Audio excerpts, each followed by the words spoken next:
Assalamualaikum netizen, ketemu lagi dengan saya Armanda dalam program Kurma Kuliah Ramadan bersama IAIL Kota Malang. Saat ini saya ditemani oleh seorang filosof. Jadi beliau ini adalah lulusan Magister Filosofi dari UGM, Gus Muhammad Hilal. Sehat Gus? Alhamdulillah. Lebaran masih lama tapi hilalnya udah kelihatan. Ya, Gede lagi. Eh, jadi dengan Gus Hilal ini kita akan membahas kenapa kita harus berpikir. Terus terang ini saya berpikir keras untuk menentukan tema ini. Berpikir keras untuk menentukan tema kenapa harus berpikir. Langsung aja Gus Hilal, kenapa kita harus berpikir? Oke, terima kasih. Assalamualaikum warahmatullahi wabarakatuh. Waalaikumsalam. Terima kasih kepada Bapak Armanda. Terima kasih juga kepada segenap kru yang mengundang saya ke acara ini. Nah, tema ini tendensius sekali ya. Sebetulnya kan tema Ramadan itu kan biasanya tema-tema yang sifatnya ibadah gitu, atau tips-tips keagamaan. Ini kok tips-tips berpikir ini kayaknya disesuaikan dengan materinya kan. Ibadah udah lama, udah banyak Gus. Oh iya, iya. Kenapa kita harus pikir? Pertanyaan itu bisa saya jawab dengan dua jawaban. Yang pertama itu jawaban yang bisa diterima oleh hampir semua kalangan. Maksudnya baik itu kaum beragama maupun tidak beragama. Baik itu kaum muslim ataupun kaum non muslim. Nah, itu pandangan sains. Nah, itu kayaknya lebih bisa diterima oleh. Dan kita bisa menjawab pertanyaan itu dengan sudut pandang sains. Dalam sudut pandang sains, berpikir itu adalah sesuatu yang tidak bisa dipisahkan dari manusia. Ada beberapa buku yang menjelaskan sejarah umat manusia. Misalnya bukunya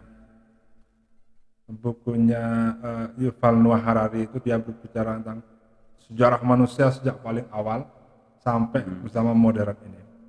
Nah, menurut dia manusia itu memang yang disebut Homo sapiens itu memang punya keunggulan dalam hal berpikir.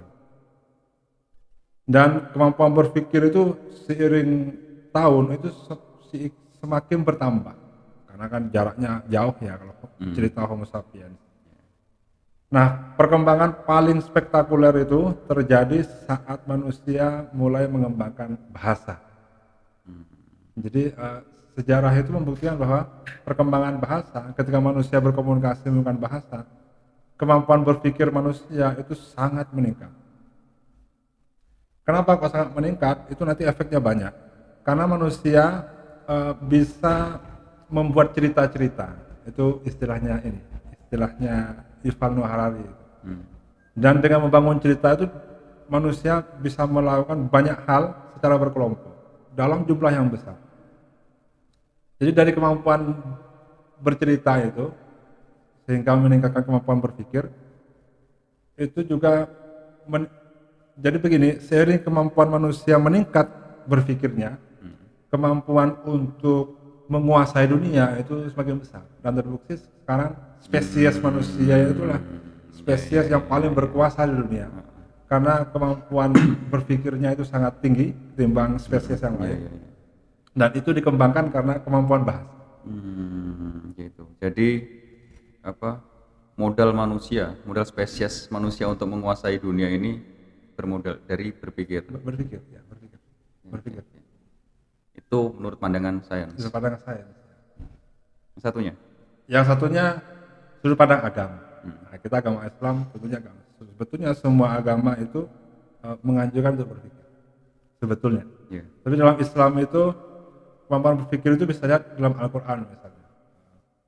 Ciri umat muslim yang baik itu disebut salah satunya ulul albab. Ciri ulul albab itu bagaimana?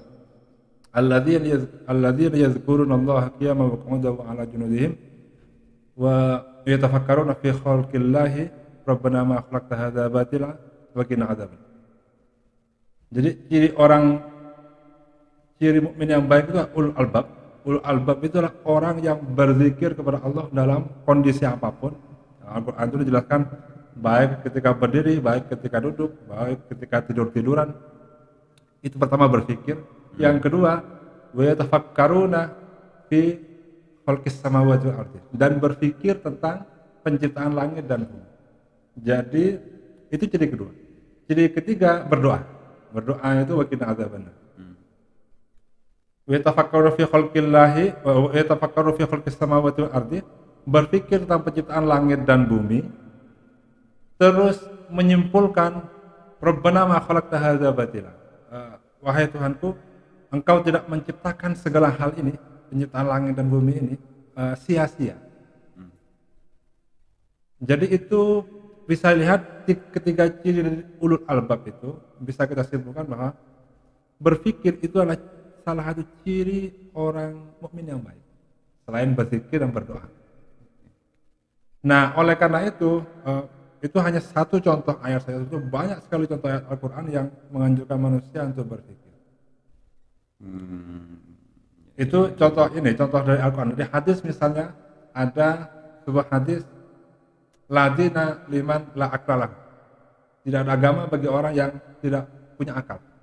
Tidak punya akal itu maksudnya tidak bisa berpikir, atau tidak punya kemampuan berpikir.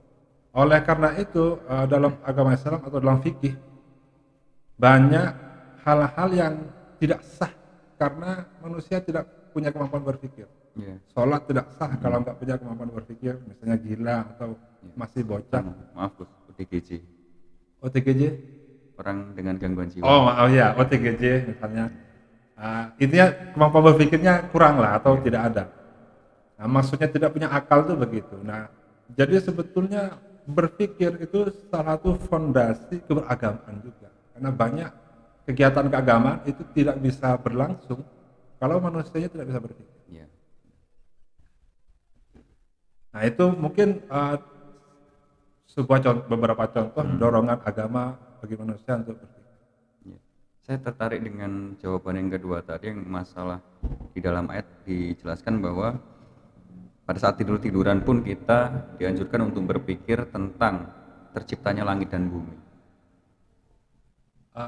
Saya koreksi, berzikir kalau yang sedang tidur-tiduran dalam ayat ini. Tadi kan ada selain berdoa, berpikir, satunya tadi apa? Berzikir. Nah, pada saat berpikir itu kan kita dianjurkan untuk berpikir tentang terciptanya langit dan bumi. Nah, ini perlu diceritakan, ini maksudnya seperti apa? Berpikir itu ya tentunya menggunakan perangkat yang tersedia saat ini dalam memahami penciptaan langit dan bumi. Perangkat yang tersedia sekarang ini ya kita memiliki ilmu pengetahuan dengan segenap perangkat metodologinya. Nah, itu yang membuat kita memahami langit dan bumi dengan jauh lebih baik. Dengan jauh lebih baik maksudnya perangkat sains atau metodologi sains itu membuat kita bisa memahami alam ini melebihi dari yang tampak. Itu yang penting. Iya. Jadi misalnya begini, dulu orang memahami bahwa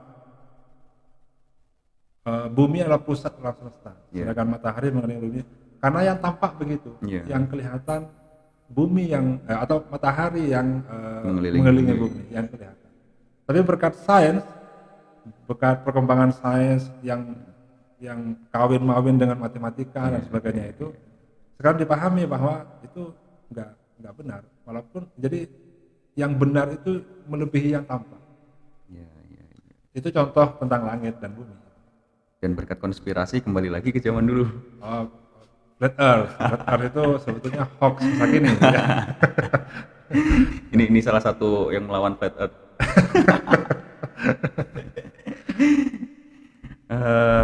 Jadi jawaban Gus Hilal tadi membuat kita juga berpikir terkait kenapa kita harus berpikir.